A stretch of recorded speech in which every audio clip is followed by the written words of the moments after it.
Good evening, church. This is Mar-Apr. I'm recording this in Louisville, Kentucky, and I'm reporting the missionary update from Jeff Gross, our missionary to Thailand.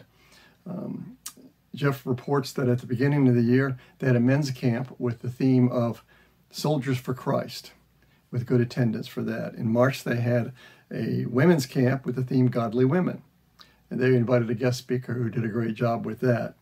The women were challenged and encouraged in the way of God. In April, they had their first family Bible conference. They invited a Thai pastor and his wife to come and teach and preach, and on the responsibility of the husband and wife, and also to teach family values. He reports there was an excellent spirit throughout the conference.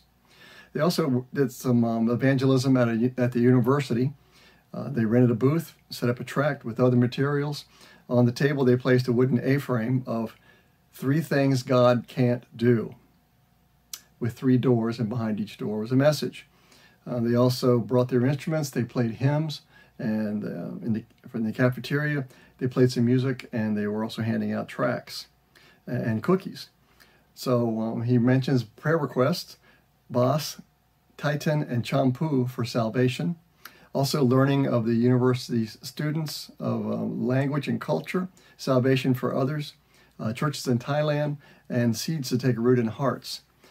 He sent some pictures along, one of them being, and they'll probably show this here in a few seconds, giving the gospel at Christmas time. You'll see that one.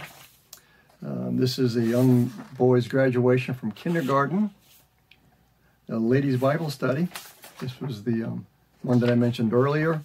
And we have a picture of the booth they had in the university with the 3 questions, 3 things that God cannot do. I don't read Thai, but I suspect one of them is to grant you to heaven, grant you access to heaven without having sought forgiveness. But that's there as well. And then finally, picture of them performing music and singing hymns in the cafeteria. Please pray for Jeff Gross. He's a single missionary in Thailand, doesn't have a wife to support him. That's more of a challenge for any missionary. And I pray that you will continue to pray for this missionary as well as the others. And thank you for the opportunity to report Jeff's update. Have a good evening.